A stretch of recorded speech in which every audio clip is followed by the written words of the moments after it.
Our topic tonight is don't quit. Spiritual and practical steps to defeating distractions and setbacks. Don't quit. But to start with, quitting is not necessarily a bad thing. Let's start from there. Quitting is not necessarily a bad thing. Let me explain myself. According to the Pareto principle, it's only about 20% of your effort that is responsible for about 80% of your results. What that tells me is that to increase your productivity, you may need to quit about 80% of what you are doing right now, or what you're doing every day. So, quitting in and of itself is not a bad thing, but I want you to listen to this profound statement as we proceed this evening. Successful people decide what to quit, not when. Successful people decide what to quit, not when. In other words, there are some things you need to cut off. There are some things you need to stop doing. There are some things you need to quit in order for you to be productive. So when we talk about not quitting, you need to understand we can't just afford to give the word quitting a bad name. Okay, let me give an example of what I am saying, or a few examples of what I am saying. If what you are doing is something you are not supposed to do, okay, quit. If it's a crime, if it's a sin, if it's immoral, then quit. That's one of the things that it's okay, that is necessary for you to quit. Now, if a subordinate of yours can do it up to 60 to 70% of your capacity, delegate it. Okay? If what you're doing every day, somebody else around you, a subordinate, can do it up to 60% or 70% of your capacity, delegate it. The reason is because that person will grow in capacity. The more they do it, the better they will become. And then you can free yourself to do more important things that will add to the bottom line of the organization. So it is okay to stop doing certain things. It is okay to quit some things. Let me give another example. If it is costing you more than it will eventually pay you, or it will ever pay you, let it go. If it is costing you more than it will ever pay you, then let it go. If it is not helping anybody, cut it. What am I saying? There are some things you need to quit. Before we start talking about not giving up, you need to understand that perhaps the reason why you may be overwhelmed, the reason why you may be under stress, may be because you have taken on too much. It may be because you are doing things that somebody else should be doing. It may be that you are doing something that you are not as equipped for, whereas there are people around you who are more suited to doing those things. Okay, so if it's not helping anybody, cut it. If it's just routine, it's just something that is done, it's not helping you, it's not helping the organization, it's not helping your team, then you want to cut it. Something I think about all the time is the Pareto principle. What is the 80%? I'm always looking for the 80%. See, because if I can take out the 80%, then I have space to increase my 20% to maybe about 30 or about 40%, and then I can double my productivity. Okay? Another thing you need to quit is this. If it is done, if it has served its purpose, then stop it. Okay, if it has served its purpose, there are some things that are good, but they are good for seasons past. Okay, they were effective yesterday. When you're still doing those kind of things today, they are just sapping your energy. They are just wasting resources. You want to make sure that you stop them. And for those of us who are people of faith, this one is the most important, whether it makes sense or not. If God tells you to stop it, please stop it. Okay, if God tells you to stop it, please stop it. I'm reminded of the words of King Solomon, where he said that many are the plans in a man's heart, but only the Lord's purpose for him, all right, okay, prevails. Only the Lord's purpose for him prevails. Another verse in Psalms says that except the Lord builds the house, they labor in vain that build it. So we are starting off this way. It is okay to stop doing certain things. It is okay to quit doing some things. But now let's move on to our focus for this evening. What do you do when your effort does not reflect, okay, or when your results, does not reflect your effort? What do you do? When you have done everything you know to do, but nothing seems to be working. What do you do? I know there's somebody listening to me right now, and that is how you feel. I have done everything I need to know.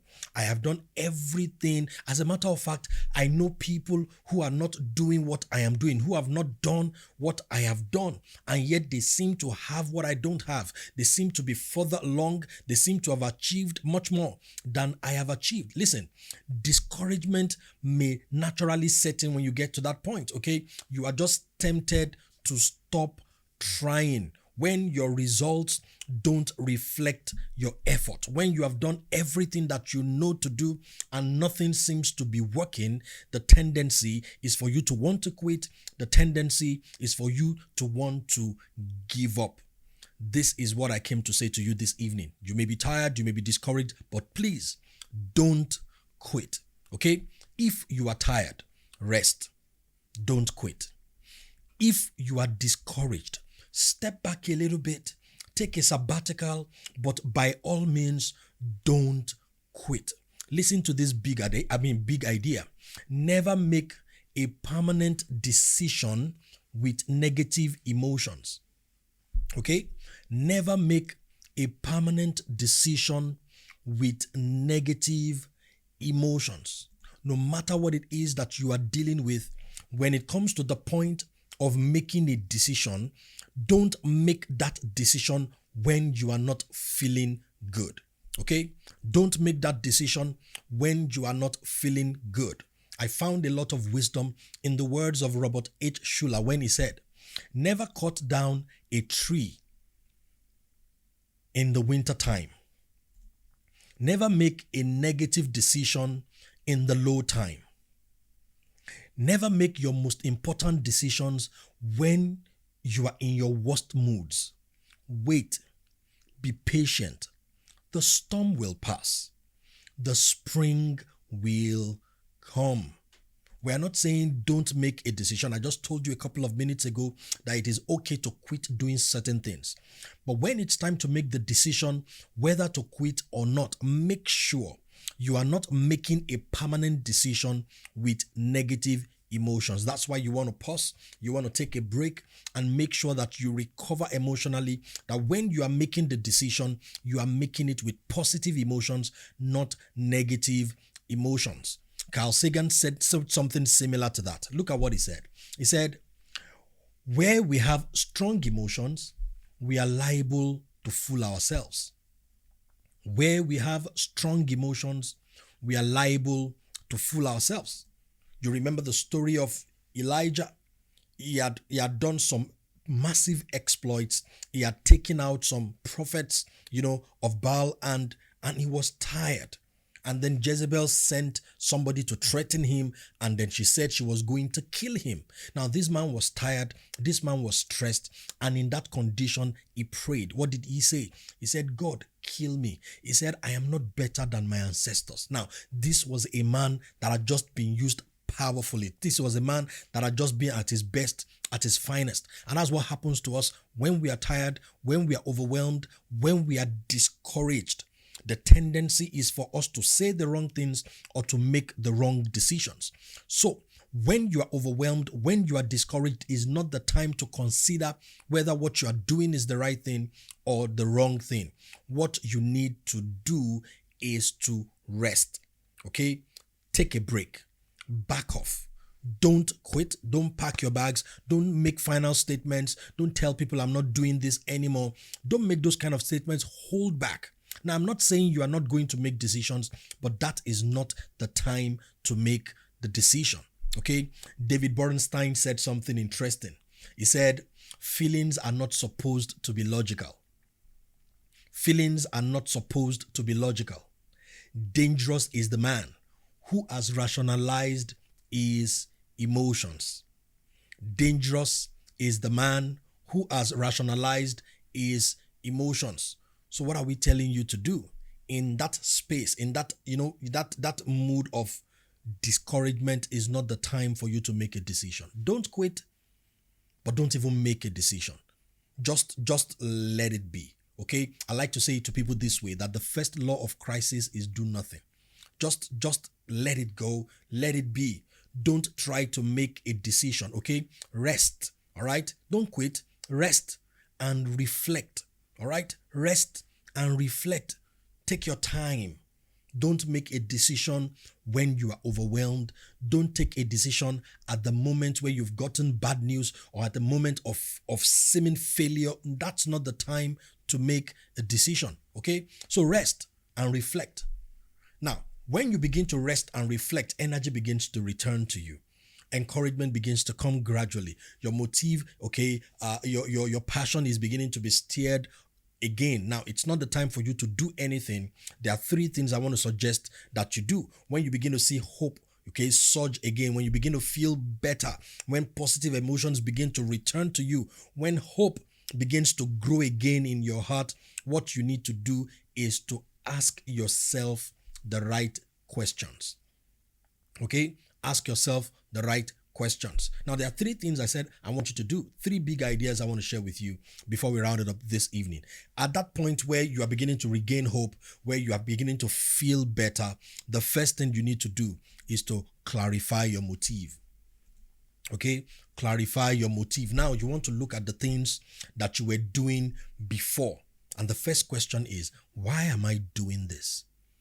Why am I doing this? The reason why sometimes we struggle, the reason why sometimes we don't get the results that we want to get is perhaps because we are doing the right things for the wrong reasons. See, when your motive is not right, you won't be in the position to make the best of decisions. All right. When you're trying to prove a point to people, when you're trying to prove a point to yourself, when you're just trying to score a goal, maybe against somebody, or you're trying to do something just to prove to yourself, to anybody, or that I can do it, or when your desire or whatever it is that you're pursuing is a function of envy or jealousy, or you're just trying to make somebody see you, okay, that is doing the right thing for the wrong reasons. Or when your reasons are selfish, when your reasons are greedy, okay, it is at this time that you clarify your motive until you get to the point where you can say categorically, this is what I am supposed to be doing now.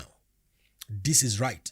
And this is what I am supposed to be doing now. You clarify your motive. It's the right thing for me to do. It's the right time for me to do it. And I am doing it for the right reasons. It's amazing, how when you sit down with yourself and you become brutally honest, it's amazing when you can tell yourself the truth. It's amazing the kind of results we come up with. Sometimes you're able to say to yourself, I started that project for the wrong reason. And so you drop it. Okay, so it's at that time that you begin to make decisions. Like I said, 80% of the things that we're doing, okay, are unnecessary. It is when you clarify your motive, that's one of those times where you are able to recognize the 80% and then you can begin to cut them off. I said the first thing I want you to do is what? Clarify your motive. Make sure you are doing the right things for the right reasons. Okay? Number 2, I want you to review your goals. Review your goals. Okay? Review your goals.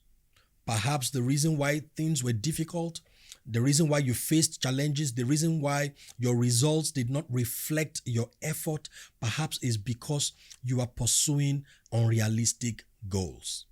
Okay? See, some goals can be very unrealistic. What's an unrealistic goal? An unrealistic goal is beyond your current level of performance.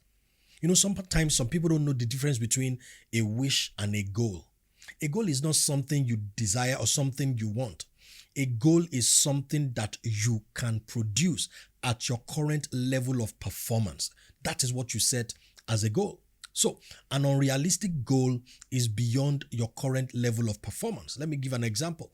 It's say a man who earns 300,000 every month. Imagine such a man setting the goal to build his own house in the next 12 months. That's an unrealistic goal. In the city of Lagos, where I live and I broadcast from, a plot of land will cost you hundreds of millions. Okay, your 300,000, by the time you take out your cost of living, maybe at the end of the month, you are able to save maybe 50,000, maybe 70 or 80,000. In 10 months, that's just about 800,000. Okay, and you are looking for 250 million just to buy the land, and then you say to yourself, I want to build my own house in the next 12 months. That's an unrealistic goal. And what happens when you set unrealistic goals is you break your own heart, Okay, the group of people that are working with you will become disappointed. You see, at the point of setting goals, most of the time we only see those goals with our imagination. And what happens is we feel good about those goals. Every time you talk about them, they feel good.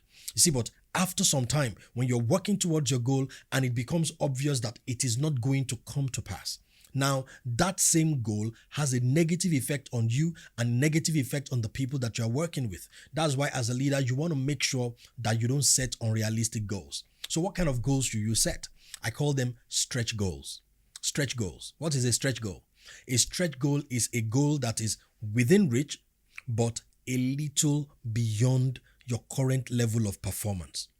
It is within reach, but it is a little beyond your current level of performance. So let's go back to our illustration of that guy who wants to build his own house. Now imagine if he says to himself, I need to raise 250 million to buy a plot of land in this part of town. So I need to raise 250 million now. I'm going to save say 100 million this year. So in other words, in 3 years, I can put the money together to buy my land. So out of his 300,000 salary every month, he begins to save, say, 70,000 or 80,000 every month.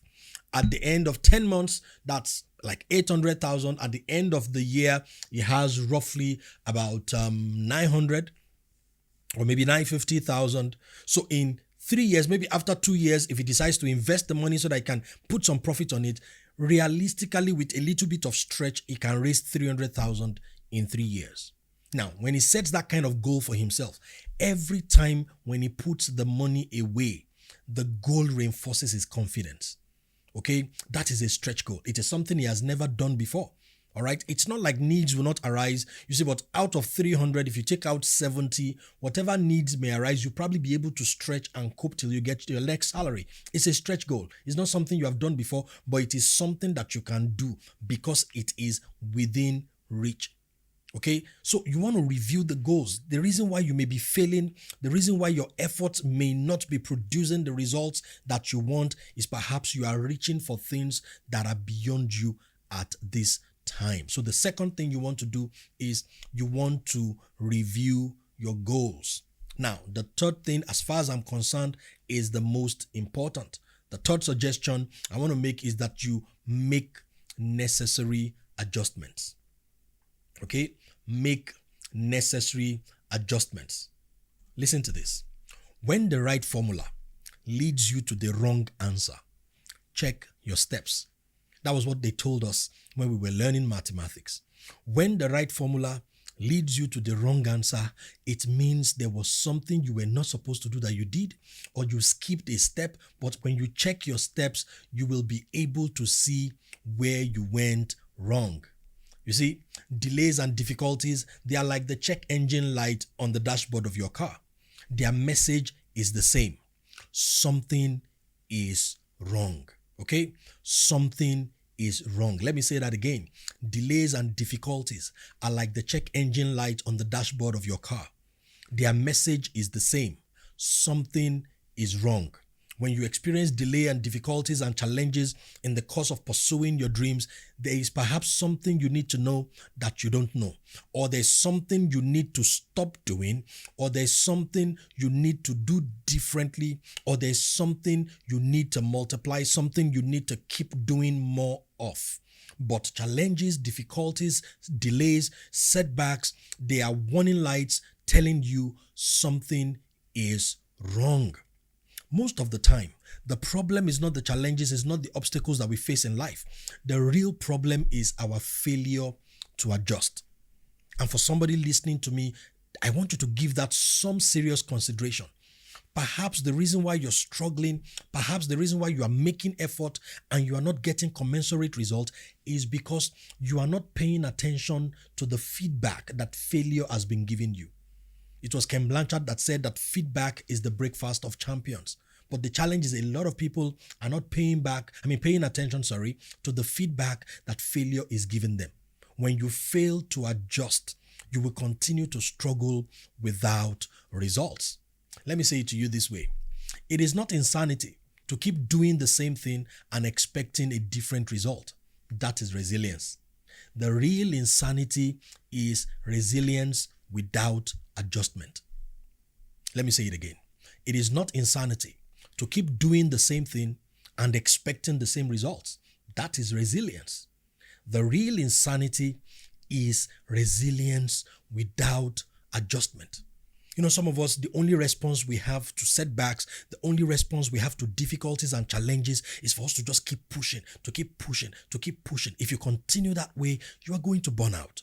If you continue that way, you will get to a point where you run out of energy, and then you get to the point where it feels like the only option you have is to just break down everything, burn bridges. And the reason is because you have not made necessary adjustments.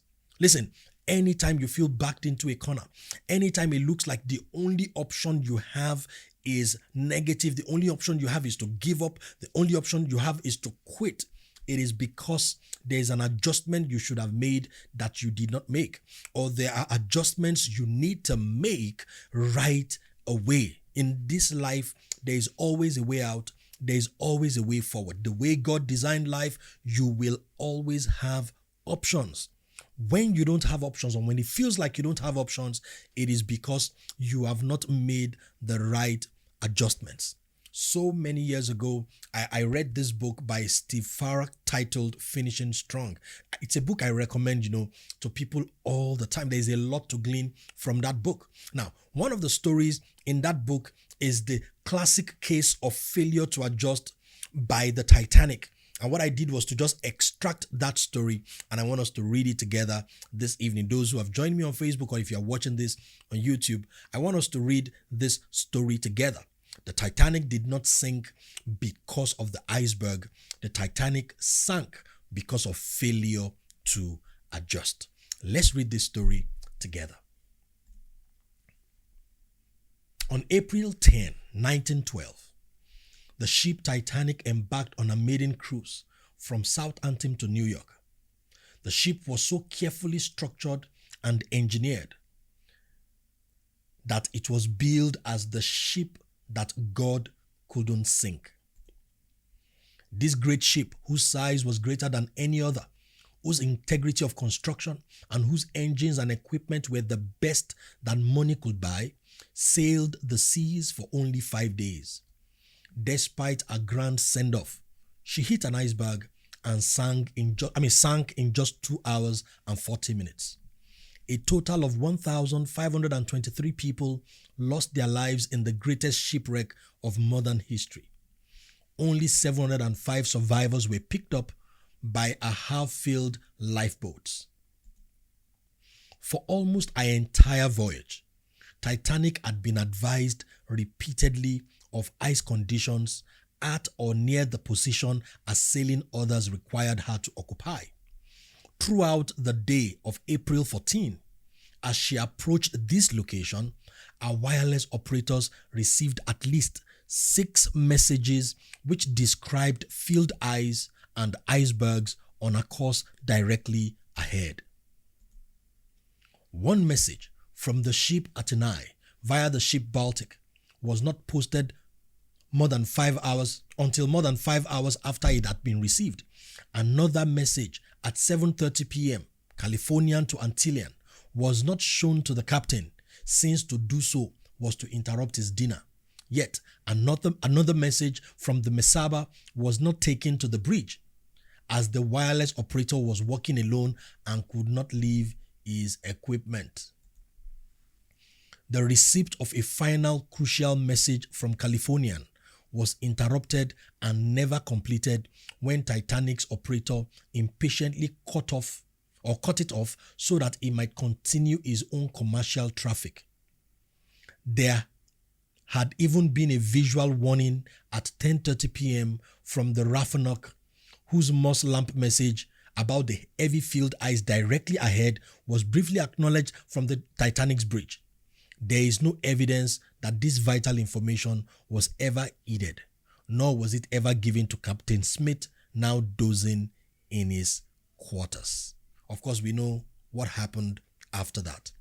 The Titanic hit the field of iceberg and sank in just 2 hours or thereabout. And so many people, over 1,500 people, lost their lives. Not because they had to die, but because the personnel on the Titanic did not make the right adjustments. See, when you get to that point where it feels like all you can do is just give up, listen, there are adjustments that you can make. There's still a lot for us to talk about. We have 2 more sessions after now. But what I want you to begin to consider from now till the next time we see is, what adjustments am I supposed to make? Are things difficult? Are things challenging? Am I in a cycle, okay, of more effort and little results because I am not making the right adjustments? I don't want you to give up. I don't want you to quit. I don't want you to get to that point where you say your life amounts to nothing. And really, it is because there are adjustments. Some of us, we need to make emotional adjustments. Some of us, we need to make adjustments in our attitude. Some of us, we need to make adjustments in our routines. Okay, the things you do on a daily basis, you may need to make adjustments. Some of us may need to become more disciplined. Some of us may need to reduce our load and reduce our pressure. Some of us may need to allocate more time to activities that truly fulfill us and help us become better versions of ourselves. I don't know what the adjustment it is that you need to make, but if we must cope, if we must triumph, if we must outlast our storms, we must make the right adjustments at the right time. But like I've said to you today, don't give up. Don't quit. There is always a way forward. There is always a way out. What the Bible says is that to him that is joined to the living, there is hope. And that's what I'm saying to you this evening. You have hope. It is not over. This may be a bend. It's not the end of your story. There is always a way out. There is always a way forward. Don't quit. Don't give up. Rest, reflect, and make the right adjustments.